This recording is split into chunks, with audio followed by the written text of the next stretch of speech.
Hi, this is Jacob Hornberger, president of the Future of Freedom Foundation, and I'm joined by my co-host for this week's issue of the Libertarian Angle, Richard Ebeling, who teaches at the Citadel in South Carolina, which you'll notice that he has his uniform on today for. And he is also former vice president of the Future of Freedom Foundation, where he served for many, many years, and also served as president of the Foundation for Economic Education, and has been teaching economics and specifically Austrian economics for, I don't know, 25 years or so now, Richard. Welcome to the show. Closer to 30, Bumper. Thanks for aging me.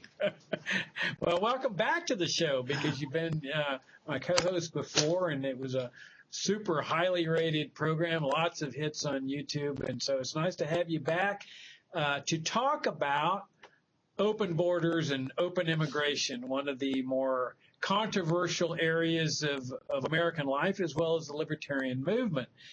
And, some things never change, Richard. As you know, I grew up on the border down on Laredo, Texas. And when I was a kid, you had the immigration crisis, and you've had this immigration crisis and the chaos that comes with it for as long as I can remember. Ever since I was a kid there on the border, and every so often it pops up and everybody goes into these tirades and they're pacing the floors at night about being invaded by the illegal aliens and going on welfare and stealing our jobs. And then sometimes things return to a little bit of semi-normality, but then all of a sudden comes back up into the public eye with this huge hue and cry about the immigration crisis. And, of course, the latest one is Donald Trump running for president on the GOP ticket that's stirring up things and talking about how the illegal aliens are raping and murdering people and how he wants to build this Berlin Wall.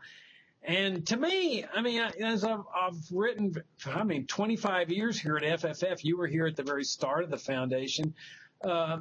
The reason that you've got all this chaos and crisis is because of socialism. To me, this is classic central planning. This is what I've written for decades, that you've got a central board of commissars planning the movements of multitudes of people, millions of people, planning a complex labor market, and that chaos and crisis always comes with socialist central planning. What's your take on it?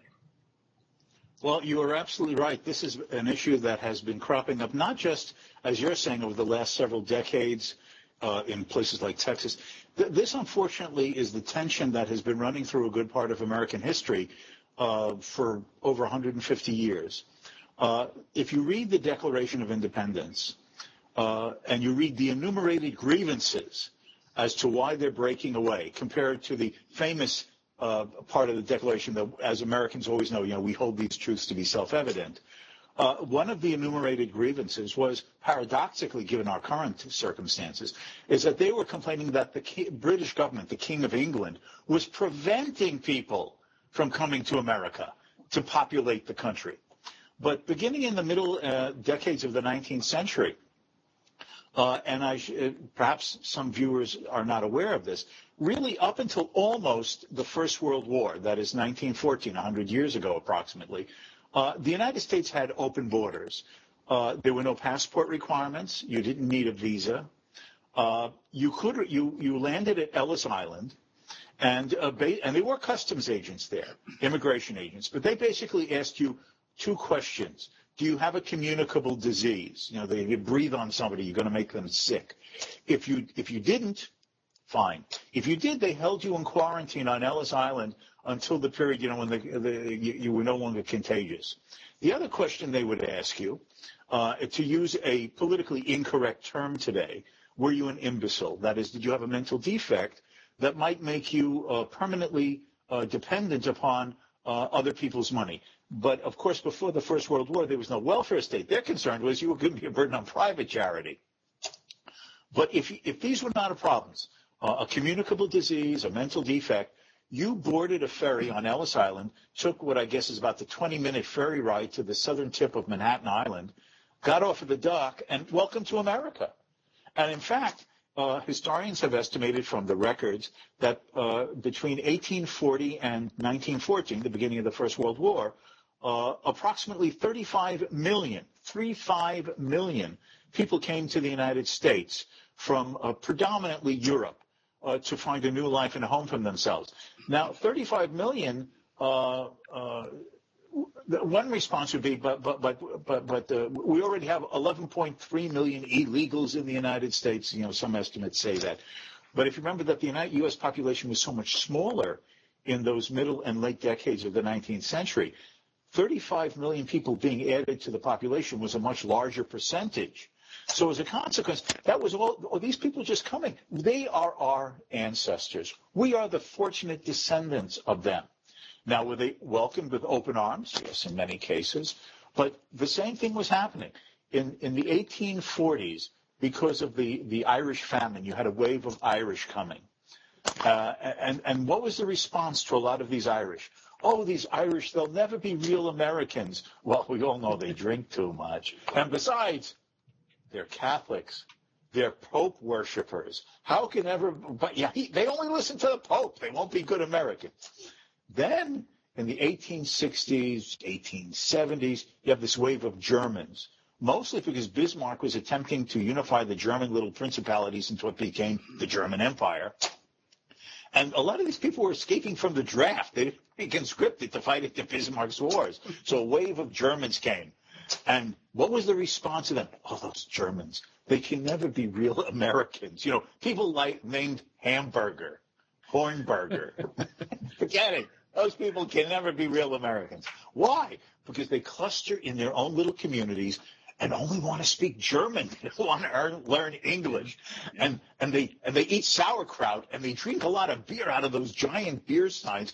And on Sundays, they want to go to the park. And even though they don't want to be drafted, they want to listen to that stupid military papa music.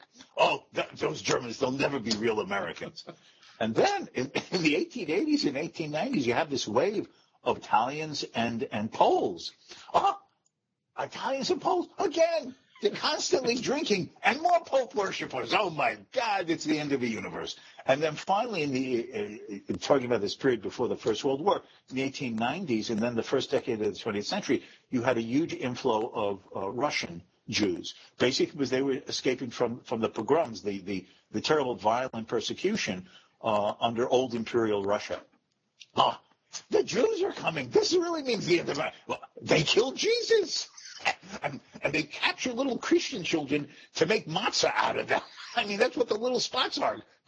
Christian kid blood. Now, we look at this and we think of this as crazy today. I mean, ludicrous. But the fact is that unfortunately, every generation of Americans have viewed new people as somehow unable to become real Americans. But why did these people come here, Bumper? Why did they come to this country? Those people who are our ancestors, they were escaping religious persecution, political oppression, or because of the stranglehold of government over economic affairs in their own nations, they were looking for a better opportunity for themselves and their families, a second chance given wherever they were born. And which one of us at some point in our life don't want a second chance? That was their second chance. And even if they, learning English, getting accustomed and acclimated to America, never really were super successful, they, by coming here, opened the door for their children and grandchildren to make it. That's us, Bumper. We're their descendants. Now, all these new waves of people, they look a little different. Perhaps their skin texture is a little different. They speak a different language than Polish or German or Italian. But the fact is they are basically coming here for the same reasons that our ancestors came here. Freedom in that broader sense. Personal, political, and economic. And they too, when all the studies show this, is that by the second and third generation, there's intermarriage between different ethnic groups. There's a loss of basically a knowledge of the language of the old country of their parent or grandparent, and they're basically Americans. And so this process that has gone on now for 200 years in the history of the United States, well, if we just allow this vibrancy of young, risk-taking people who want to come here to add to America by having the freedom of America to do so, we can be stronger and not weaker. Yeah, I'm glad you brought up how different 19th century and 18th century Americans saw things, because they really did. I mean, despite the fact that there was prejudice against these groups, they never enacted immigration controls to stop them from coming in. The bigotry or the prejudice remained within the private sector, but it didn't stop people from coming over and taking the abuse, because, as you say, they were trying to better their lives. And they said, okay, certain groups of Americans don't like the Irish, but we're coming anyway, because we have an opportunity to better our lives. And yeah, there were. It's hard to imagine that there were no controls at all. Okay, a cursory tuberculosis inspection or a mental problem, but I mean, for all practical purposes, if you made it to American shores, you were in. No real questions asked. Yeah, the only exceptions to this began, Bumper, and it was basically racial and basically economic. And that was in the 1880s. The first immigration restrictions were not against Europeans, but Asians, Chinese, and then the Japanese. Now, part of the problem there was the rationale of racial difference, really to hide the fact of the fear of economic competition, because the Chinese were arriving in what at that time was relatively large numbers to the western states, California, for instance. And the emerging union organizations were afraid of this Asian cheap labor stealing away, American jobs. So they started saying, we have to keep these Chinese out. They're going to undermine the morality of American young men and women because of the opium dens. But it's very clear if you read union leaders like Samuel Gompers, one of the major founders of the AFL, they use the sort of racial arguments of fearing the yellow peril, children are going to be ruined by this. But in fact, the underlying was the fear of trying to keep out the competition. It was a form of economic protectionism by preventing people from another part of the world from coming to America for that same dream. Well, another part of this is what was happening in the Southwest, in the area where I grew up. After the U.S. effectively stole the northern half of Mexico in the Mexican War, by which they not only took over the entire northern half of the country, but also all the people that were in that part of the country who had previously been Mexican citizens, who spoke only Spanish. I mean, Americans at that time considered that an asset to all of a sudden have all these Spanish-speaking people with their cultures and their law and so forth. The border the new border between Mexico and the United States, as well as the old border between the two countries, would remain completely open.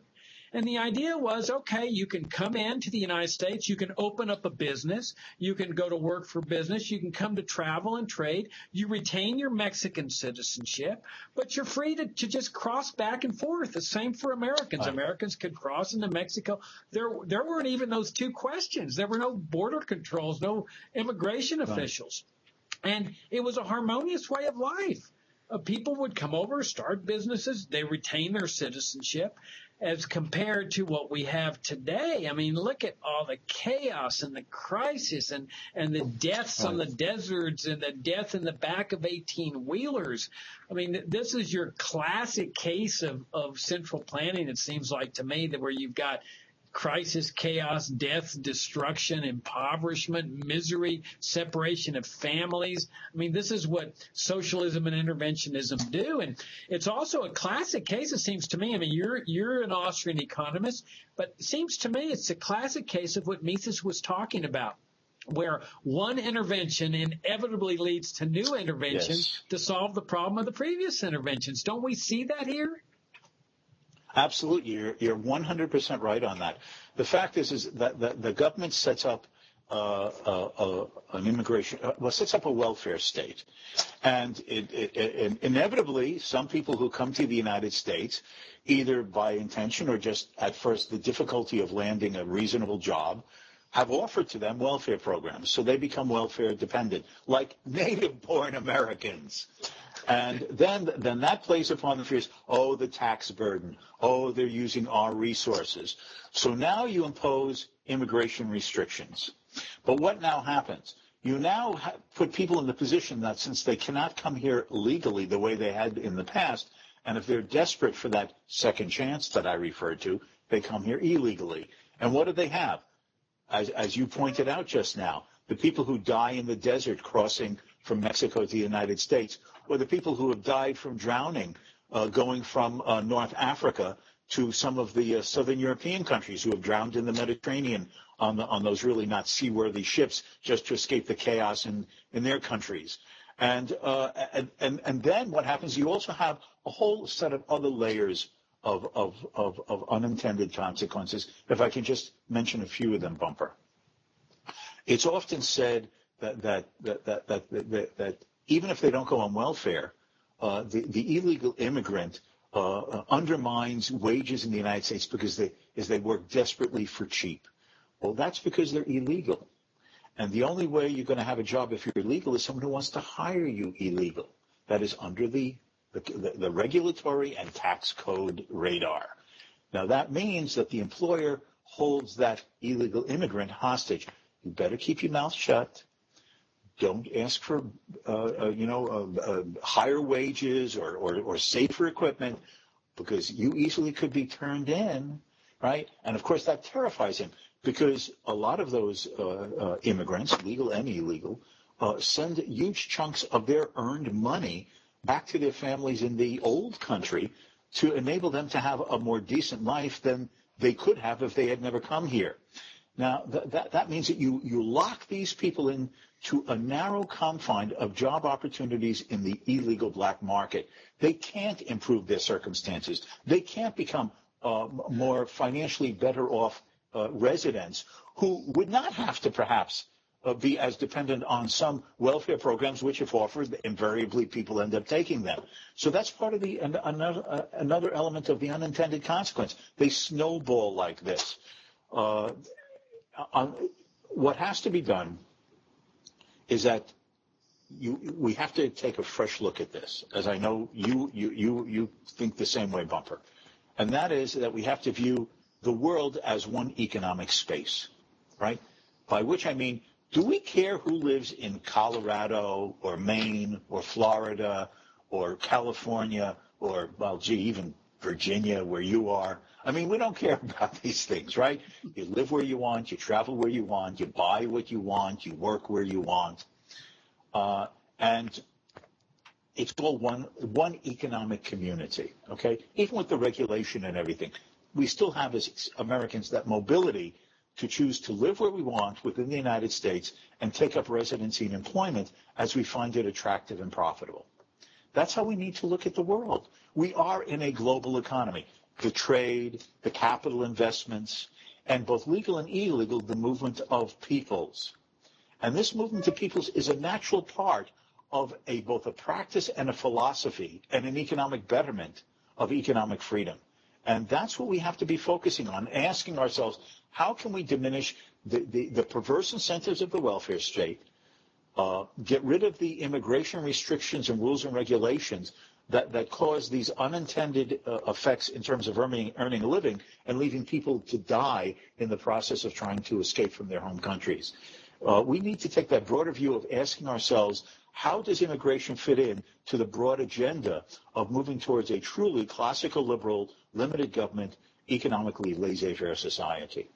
Yeah, that's an interesting point you make, because, they say that there's 10 or a million illegal aliens in the United States, but how do you really know that? And does anyone really care on a day-to-day basis? Because if you look around at the number of people you encounter, I don't know of anyone that goes and asks people, may I see your citizenship papers, except the government. I mean, in the private sector, you don't see Walmart checking people's papers before they come in. They don't care. You go to McDonald's, okay, you may see people speaking Spanish back there, but nobody says, I'm not going to buy a burger unless they prove to me that they're Americans. Yes. I mean, nobody asks for identification. So in a global market, as you're talking about, there'd be all kinds of people that you'd be interacting with. You wouldn't know whether they have a citizenship card from Switzerland, Mexico, Guatemala, any more than you do today. It wouldn't matter. The only time it matters is on voting day, when people at the state are asking to see your citizenship before you go and vote. And the other thing I wanted to point out was on the interventionism is on the enforcement, that their methods of enforcement gradually escalate. You know, they have laws against entry. Well, that doesn't work. So they say, well, now we need laws providing a border patrol all along the border, and then laws against transporting of illegal aliens, and laws against hiring illegal aliens and harboring illegal aliens, and then the big fence. Yes. I thought the fence was supposed to solve all their problems, and now they're saying we need a Berlin Wall down there. I mean, it never stops, Richard. Never stops. This interventionism. I agree. The end of see, this is another unintended consequence that you're rightly focusing on, Bumper, is that it's not just a matter of a loss of economic liberty. Where can I work? Where can I live? At what wage can I take a job, or I can offer someone a job? All of those are crucial. But liberty is a seamless web. The idea of personal freedom, social liberty, economic freedom, they're interbound like this. Once the state decides that it's going to intervene on these economic issues, the very things that you raise arise. In other words, if we're going to keep people out, and you're saying it's illegal to hire someone who's not been legally stamped as having a right to be here by the United States government, you can't hire him, you can't pay him a wage, you can't do this, that, and the other, then how do you see that people are following those labor restrictive rules? And the only way to is you tell the employer, we're going to require you to check on a prospective employee's citizenship or right of residence. You must do the paperwork. You are accountable to the government. And then suddenly, all areas of your personal life are now open to government investigations. You can put up a Berlin Wall, but as we know from the real Berlin Wall, where people were trying to get out rather than to sneak in, people go over the wall, people go through the wall, people go under the wall. And that means is that since it can never be 100% proof, then how do you know whether any hypothetical person is rightfully here as a citizen or as a legal resident? And that is that issue, a national ID card, some type of a tracking device, a record. Well, let me give you an example. Bumper knows my wife, Anna, and she originally comes from the Soviet Union. And in the Soviet Union, the government controlled everything, right? Central planning, socialism. And one element of that was your workbook. This had your name, your government-approved address, because they told you where you could live, in what apartment, in what city, and every listing of where you worked, again, government-approved, and what job you did, and whether you had a permission to change jobs or move to a different city. That is the end of the day. Once you start regulating this and that and the other, there's no way for it to be enveloped and become a seamless web of total and comprehensive government control over, in principle, every aspect of your life, because any aspect left unregulated or uncontrolled is a hole through which people might try to sneak and do things that the government doesn't want them to do. Yeah, and so you end up with this omnipotent state because of the initial intervention that no one was complying with. And you brought up the Declaration of Independence and that famous clause that we're all familiar with, but it's important that we remind ourselves of that what Jefferson is saying is that all people are endowed with these fundamental rights of life, liberty, and the pursuit of happiness. It's not just Americans. These rights don't adhere to citizens of the United States. They adhere to all people, that everyone's got a right to improve his life and to pursue happiness in his own way. And that means moving to places where people are willing to hire you, willing to sell to you, willing to interact with you, to associate with you, all on a private basis. Now, one of the objections, though, Richard, is you know that we always get on this is, oh, you libertarians, and this, of course, is the libertarian position, open immigration, despite what some libertarians of a conservative orientation try to claim, that there's 2 points of view in libertarianism. Well, there's not 2 points of view. There's only one point of view that is consistent with the libertarian non-aggression principle, and that's open borders. Well, they say borders disappear. You guys don't believe in borders, which is ridiculous. I mean, simply because there's a border between Virginia and Maryland just because people are free to cross that border doesn't mean that the border disappears. The border remains. Right. It just means that there's no guards at the border that prevent people from crossing. But as soon as they cross into the new jurisdiction, they're subject to the laws of that jurisdiction. They have to comply with them. But so the border remains. Right. It's just a process by which and a system by which people are free to cross those borders. Absolutely. The fact is that I'm going to just reiterate part of the point you just made, Bumper, because I think it's crucial. I moved from Michigan to South Carolina. I had to drive through several states to get here when I made my move.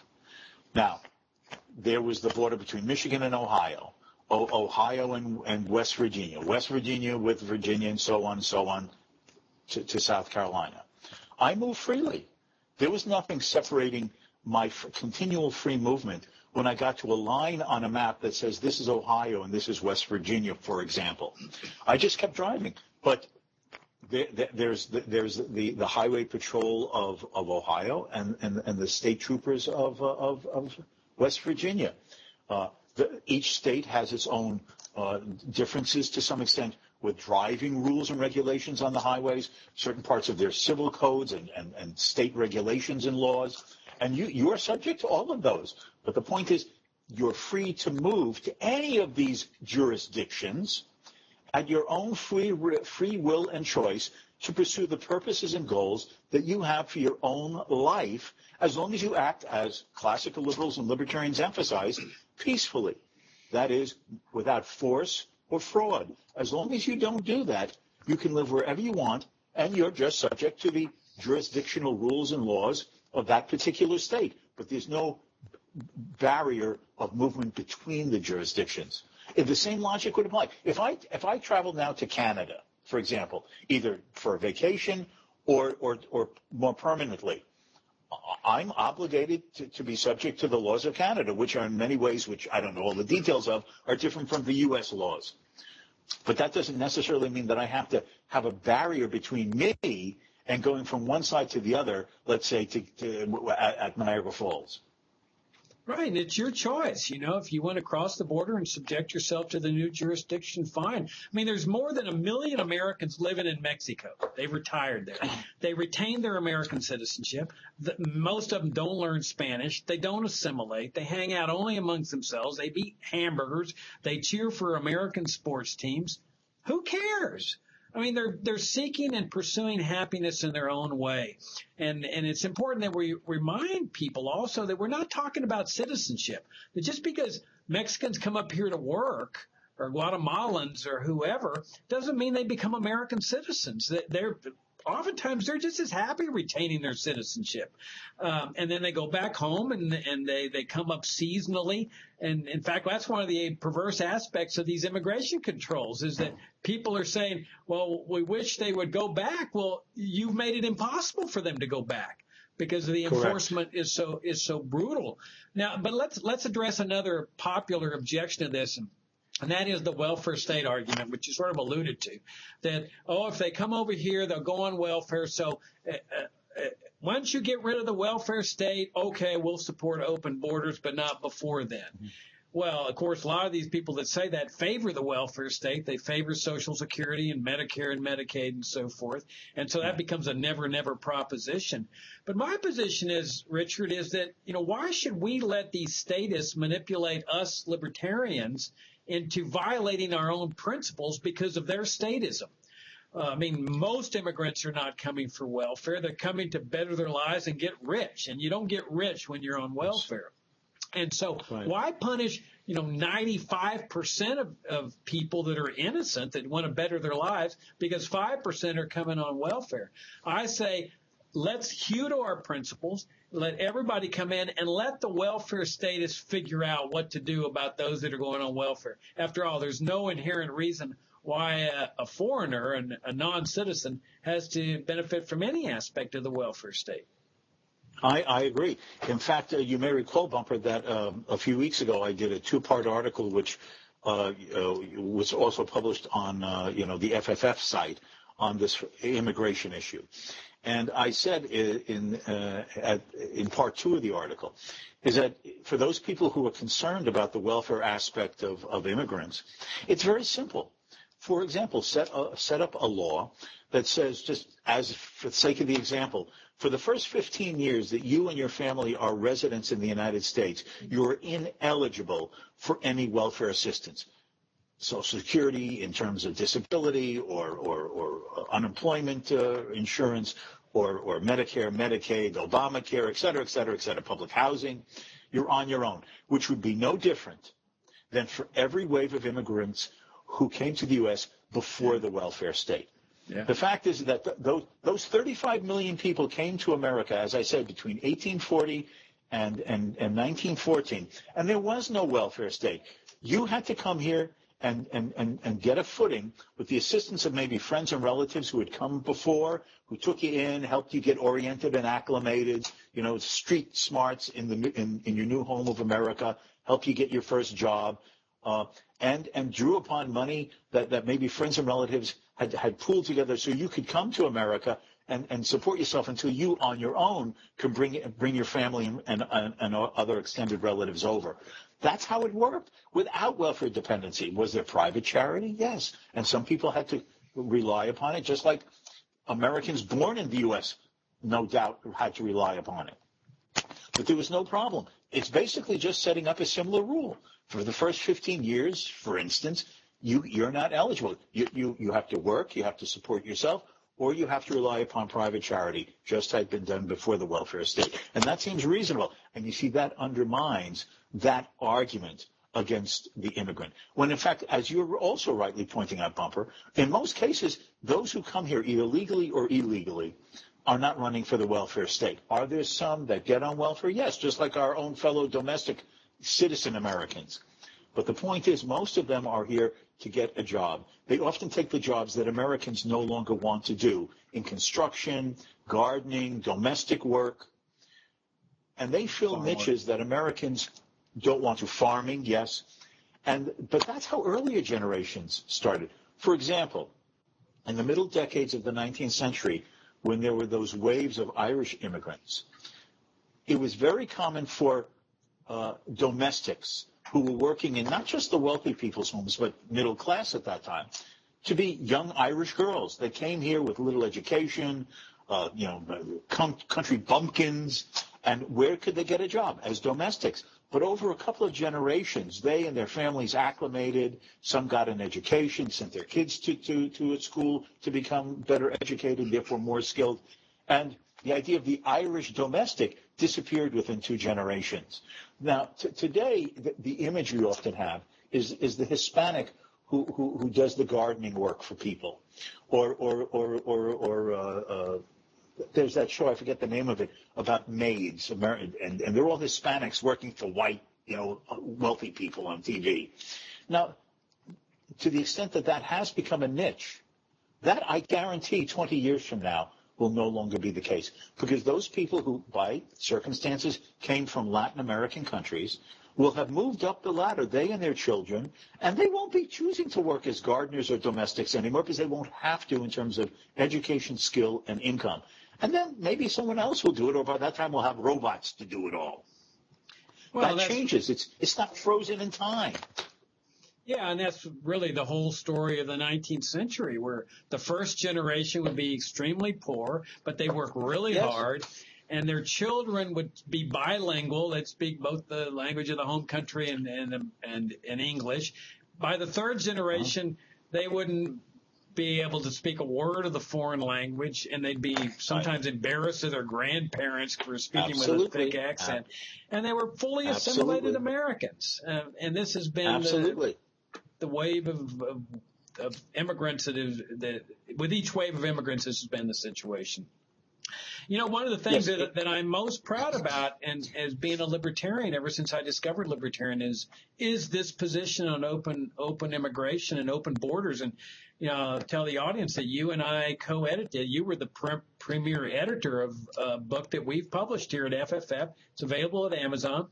called A Case for Free Trade and Open Immigration. Because really, Yes. Richard, what we're talking about with open immigration and free trade, we're talking about free markets. I mean, that's what Austrians stand for. That's what Libertarians stand for. Just free markets, the free interaction of people back and forth or through economic exchange. And it's really the one position that's consistent with the golden rule. It's the one position that's consistent with the biblical principle of loving your neighbor as yourself.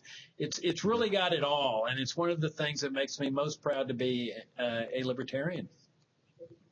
Well, when after the wars with Napoleon, that ended in 1815, and even during what's actually a quarter of a century of wars between France and its neighboring countries, including Britain, underneath all of the wartime controls and manipulations of all these governments, there was the emergent undercurrent of the classical liberal agenda. It had been percolating under the surface among intellectuals and others from the second half of the 1700s to those early decades of the 1800s.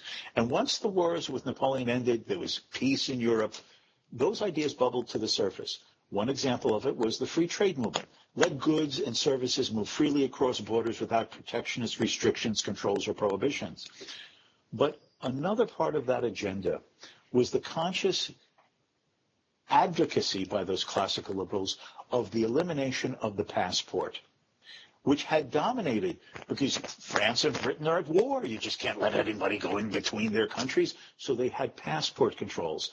And when those wars ended, the agenda was to eliminate passports because it was considered that an indivisible part of the case of liberty was that a human being had the right to decide where he wants to live and work and reside, and government did not have the authority to lock him into one nation or prevent him from going to another. That it is part of the case for liberty, along with trade and personal freedoms.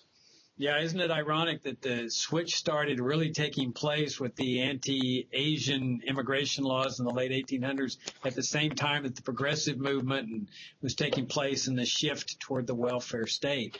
On that note, Richard, we're out of time. Greatly enjoyed the show. Thanks for taking the time to come on again. My pleasure, Bumper, anytime. All right. Thank you. This is this week's issue of the Libertarian Angle, and we'll see you next week.